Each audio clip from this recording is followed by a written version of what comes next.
Number, he cheated. When I was sick, this is what hurt most. He was with her while I was losing my hair. That's the part I can't shake. Not the affair itself, not even the lies. It's knowing that while I sat in that cold hospital chair, poison dripping into my veins, he was choosing someone else. Someone whole, someone who didn't smell like medicine and fear. I suppose I should start at the beginning. We had been married for 32 years.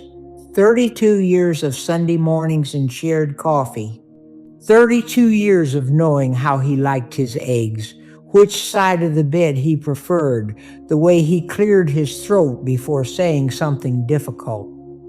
I knew him the way you know your own reflection, or at least I thought I did. Our marriage wasn't perfect. No marriage is. But it was ours.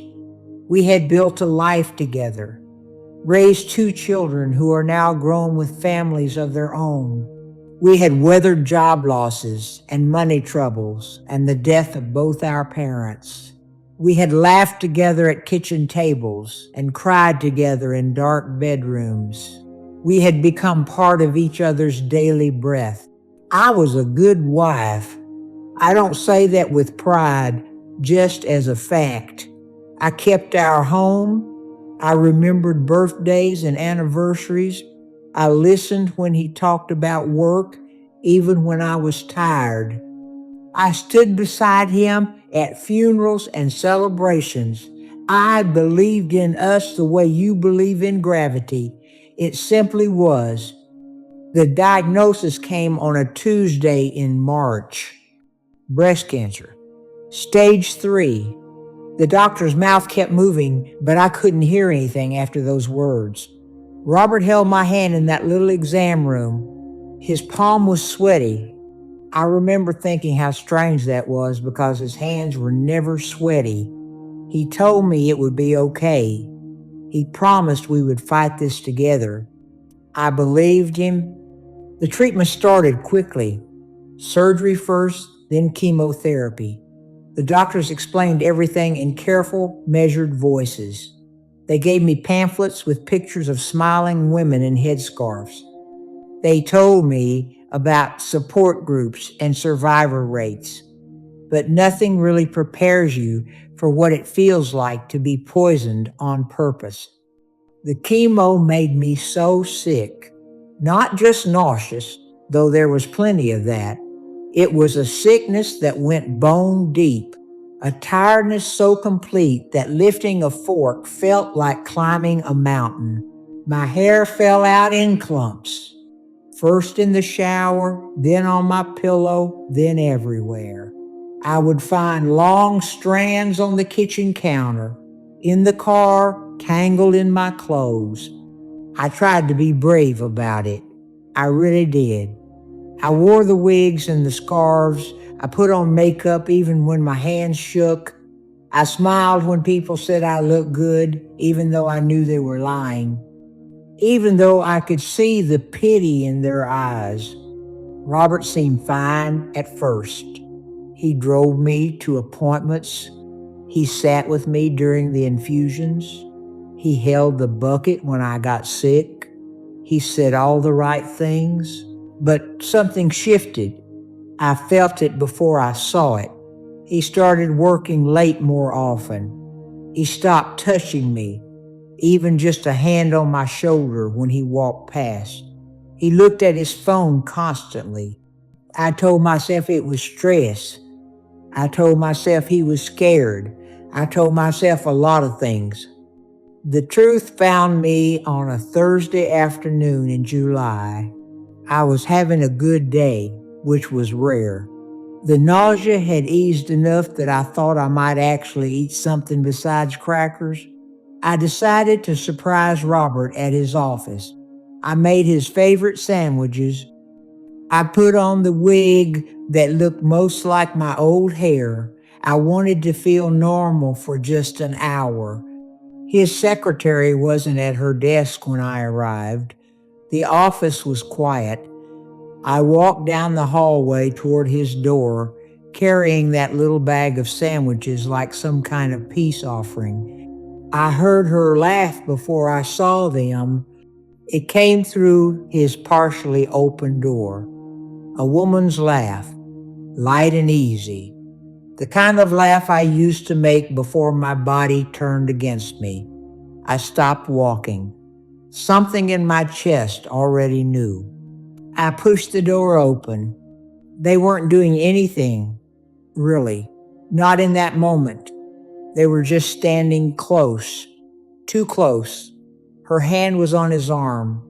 They were looking at each other the way people look at each other when they share secrets, when they've been alone together many times before. She was young. Well, younger than me. Maybe 40. She had thick, dark hair pulled back in a ponytail. She was wearing a blue dress. I remember that dress. I remember thinking how bright it was. Robert's face went white. He said my name. He stepped away from her, but it was too late. I had already seen everything I needed to see. The woman, Jennifer, she worked in accounting. Robert explained that later. As if it mattered, as if knowing her name or her job title would somehow make it less real. I didn't scream. I didn't throw the sandwiches. I didn't do any of the things you see in movies.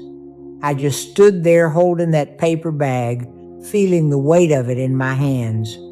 I looked at my husband, at this man I had loved for more than half my life, and I didn't recognize him.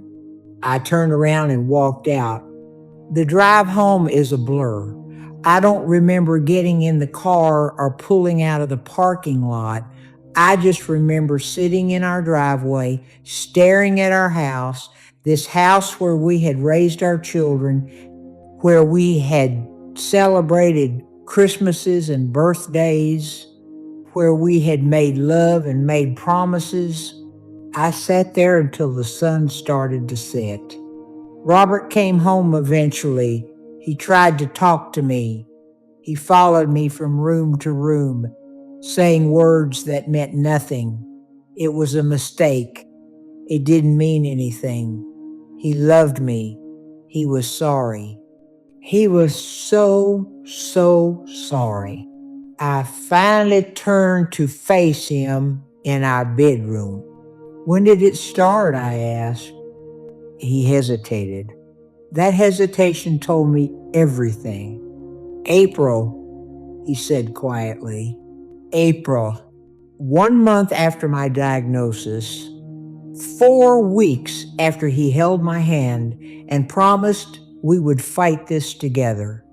I was sick, I said. It wasn't a question. It was just the truth hanging between us. I know, his voice broke. I know, I'm so sorry. But sorry doesn't change anything. Sorry doesn't rewind time. Sorry doesn't unfeel what I felt in that moment. He cheated while I was sick, while I was at my weakest, while I was fighting for my life. That's what I couldn't forgive, not the affair itself, though that was terrible enough. It was the timing, the cruelty of it, the absolute abandonment. When I needed him most, when I was more vulnerable than I had ever been, he chose to be with someone else, someone healthy, someone whose body wasn't failing, someone who didn't remind him of mortality and fear and everything that was falling apart. I had never felt so alone. The nights after that were the hardest. Robert moved into the guest room without me asking. I would lie in our bed, the bed we had shared for 3 decades, and I couldn't sleep. My mind would replay everything, every late night at the office, every time he pulled away when I reached for him, every distracted conversation, all the little signs I had ignored because I was too sick, too tired, too trusting. I had chemotherapy appointments still. I still had to go sit in that chair and let poison drip into my veins. But now Robert wasn't beside me anymore. He offered, but I couldn't bear to look at him. My daughter came instead. She drove up from Philadelphia twice a week, bringing her worry and her love and her anger at her father. The treatment continued. My body kept fighting the cancer even though my heart was broken. Isn't that strange? How the body just keeps going. I lost more weight. The doctors were concerned. They talked about nutrition and keeping my strength up. But food tasted like ash. Everything tasted like ash. Robert stayed in the house. We moved around each other like ghosts. He tried to talk to me many times. He left notes. He cooked meals I didn't eat. He cried. I had never seen him cry before, not in 32 years, not at his mother's funeral, not when our son broke his arm, but he cried now. I felt nothing watching him cry. That scared me more than anything. I had become empty. My friends called. They had heard the way people always hear in small towns. They said things like, men are weak, and you deserve better, and kick him out. They meant well. But their anger felt foreign to me. I wasn't angry. I was just tired. Tired of fighting cancer. Tired of fighting for a marriage that had broken while I was too sick to notice. Just tired. The affair ended. Robert told me that Jennifer had left the company. He swore it was over. He begged me to go to counseling with him. He said he would do anything. I said nothing. Summer turned to fall. My hair started growing back, soft and strange, like baby hair. The cancer markers improved. The doctors used words like remission and survivor. They smiled at me. They said I was doing great. But I didn't feel like a survivor. I felt like someone who had lost everything that mattered while trying not to die. I thought about divorce. I thought about it constantly. My daughter wanted me to leave him. My son, quieter but just as hurt, said he would support whatever I decided. My sister offered me her guest room. Everyone was ready for me to make the dramatic choice, the righteous choice. But I couldn't. Not because I forgave him, not because I trusted him again. I couldn't leave because I was so tired. Tired in a way that sleep couldn't fix. The thought of packing boxes, finding a lawyer, dividing up 32 years of shared life, I couldn't imagine having the strength for it. So I stayed. Not happily, not with any real decision. I just stayed because leaving required more energy than I had. Winter came, then another spring. I finished my treatments. My hair grew longer. I got stronger. The person in the mirror started looking more like me again, though not quite.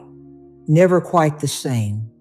Robert and I learned to live in the same house without really living together. We were polite. We discussed bills and home repairs and what to get the grandchildren for their birthdays.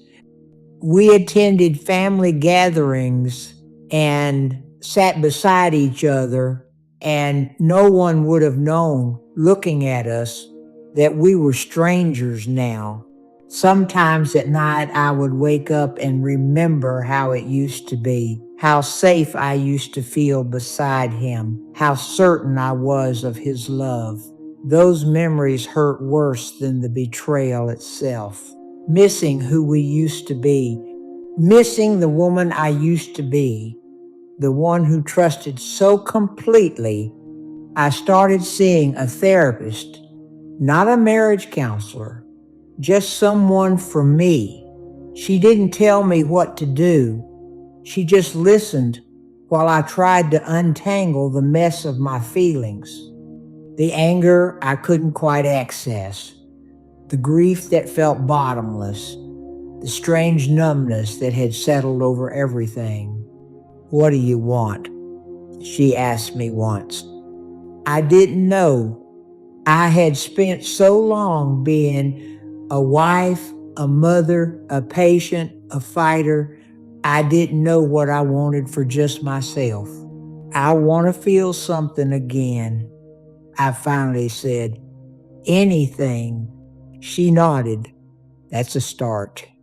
Time passed the way it does. Days into weeks into months.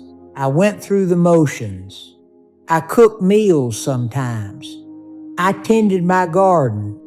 I visited my grandchildren and held them close, breathing in their little kids' smell of shampoo and grass and innocence. They didn't know anything was wrong.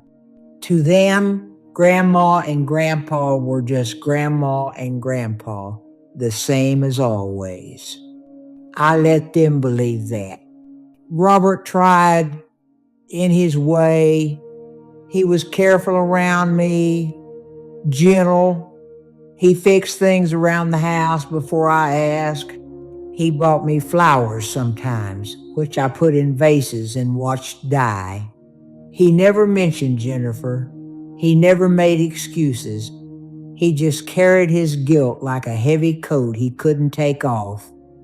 I watched him sometimes when he didn't know I was looking. He had gotten older, more gray in his hair, deeper lines around his eyes. He looked tired too, sad in a permanent way. I wondered if he loved her, Jennifer, if it had been real for him or just an escape. I never asked. It didn't matter. Real or not, he had chosen her over me when I was at my weakest. That was the fact I couldn't get around. 2 years passed like that. Then 3. The cancer stayed away, hiding in whatever shadows cancer hides in. I went for my checkups and held my breath waiting for the results, and each time they were clear. Each time I got to keep living. But living and being alive are different things. I started taking walks, long ones, alone. I would walk through our neighborhood and past it into streets I didn't know. Sometimes I would walk for hours. Robert learned not to ask where I was going.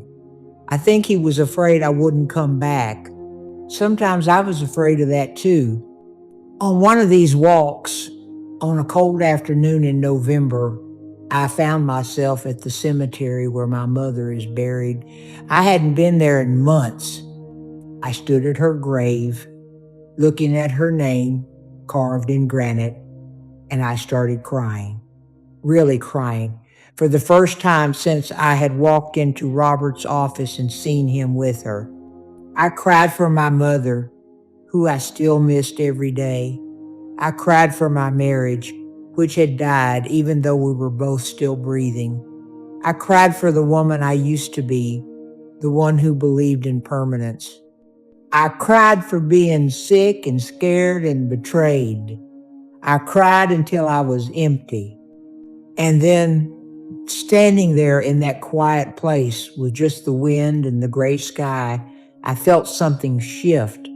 Not forgiveness, not exactly, but maybe the beginning of letting go. I had been holding on to my pain so tightly, clutching it like proof of something, proof that I had been wronged, proof that my hurt was valid, proof that I was right to feel nothing.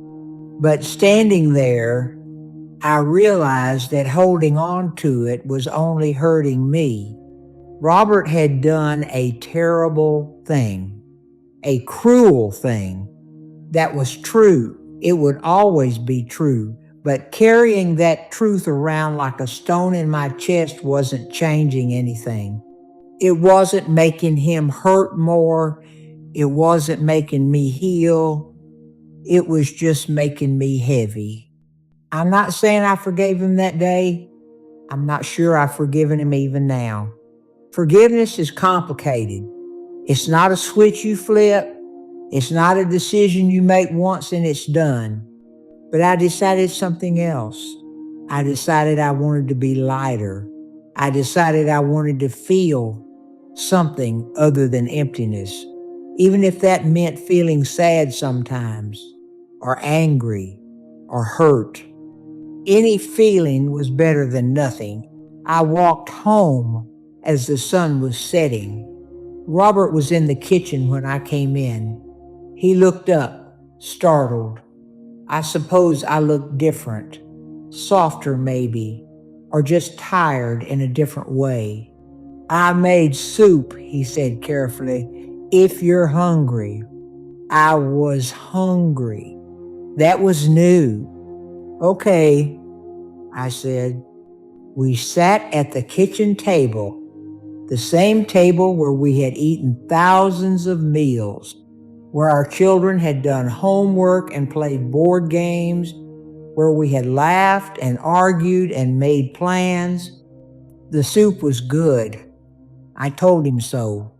He looked surprised, then grateful, then sad. We didn't talk much, but it was different than the silence we had lived in. It was gentler. I won't tell you that everything got better after that. It didn't. We didn't magically repair our marriage. We didn't go to counseling and work through our problems and come out stronger on the other side. That's not what happened. What happened is smaller, quieter.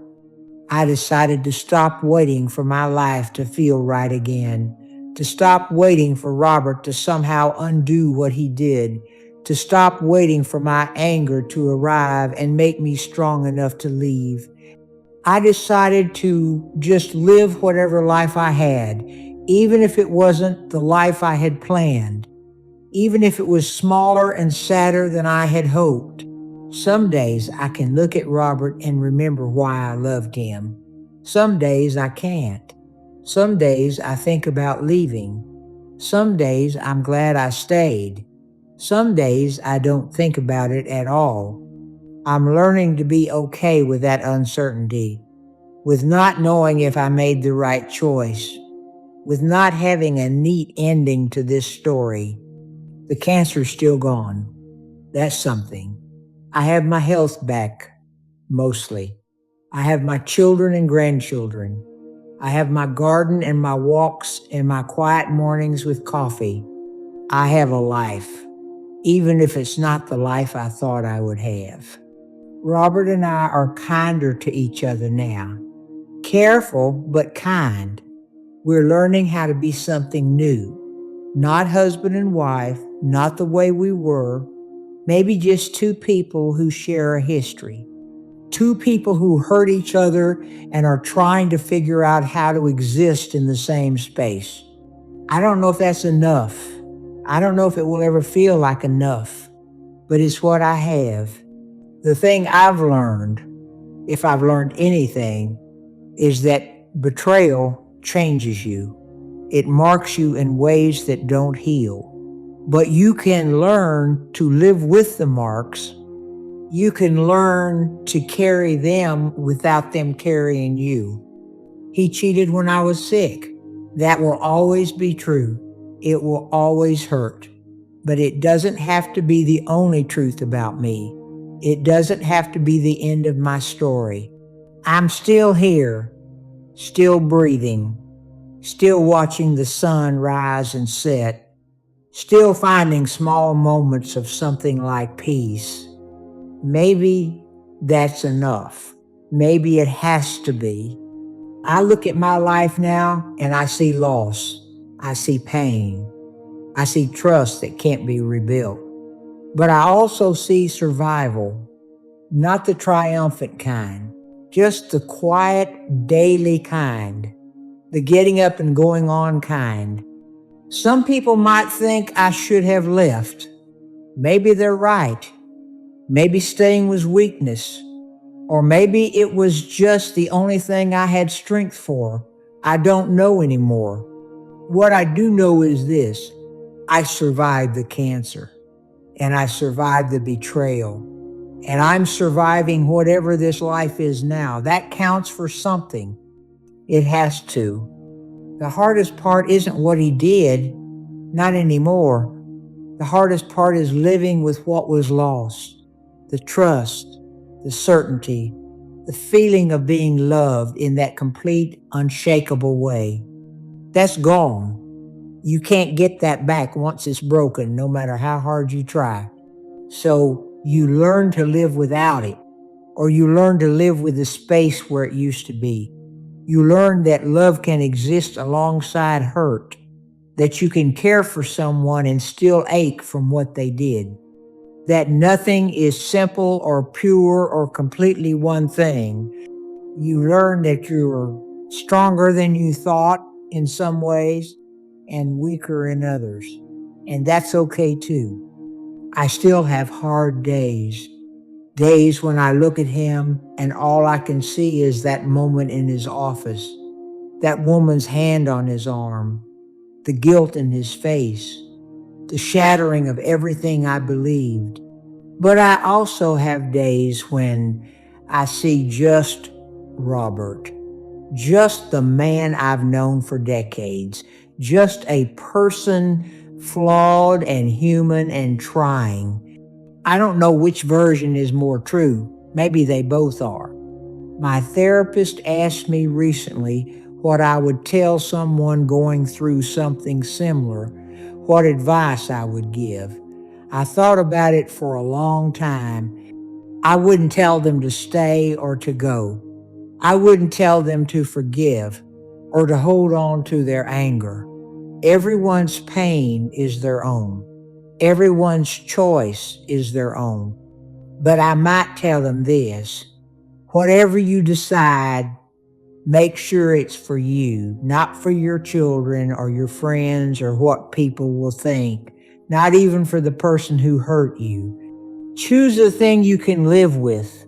Choose the thing that lets you sleep at night.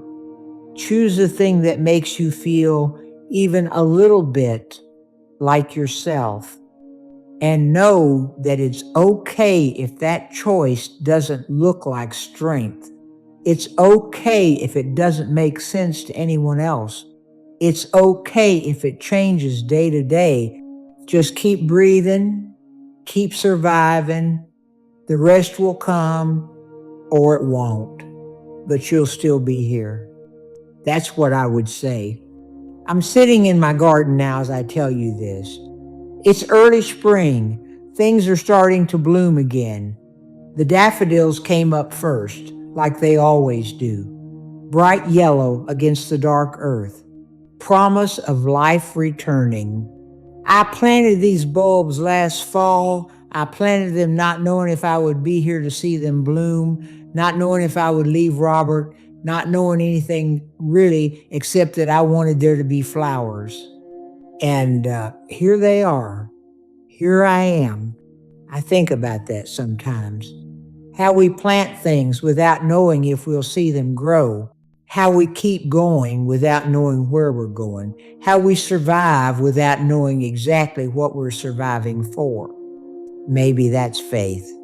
Not the religious kind necessarily.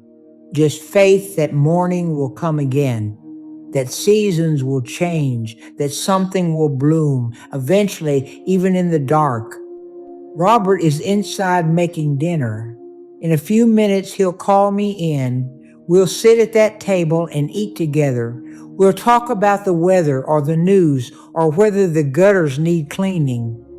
We'll be polite and careful and sad in that quiet way we've become. And it will be enough, or it won't, but it will be what it is. I can't tell you I'm happy.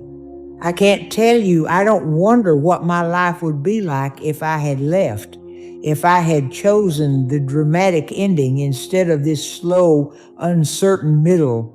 But I can tell you, I'm here. I'm alive. The cancer is gone. The flowers are blooming. I can feel things again, even when I don't want to. That has to count for something. He cheated when I was sick. That's the truth I'll carry forever. But it's not the only truth.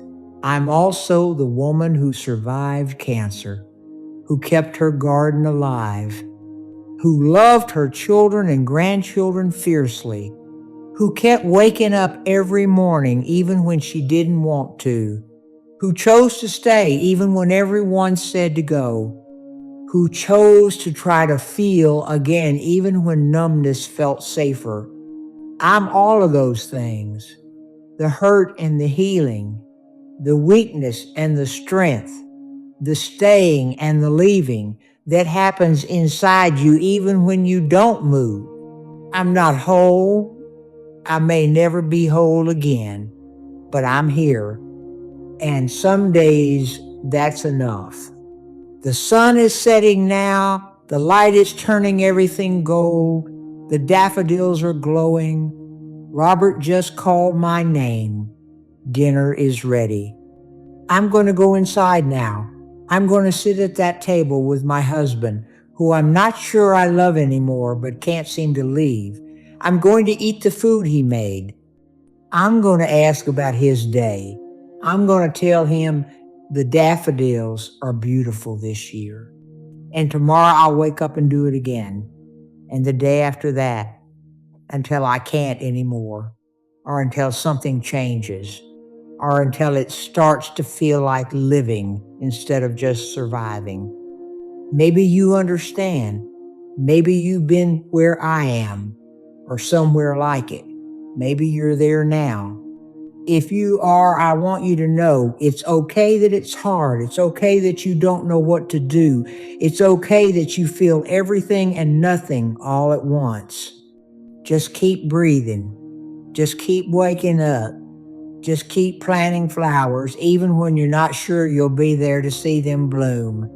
And maybe one day you'll look around and realize you're still here, still alive, still capable of feeling something like hope, even if it's small and quiet and uncertain. Maybe that's all any of us can do. I don't know, but I'm still trying to find out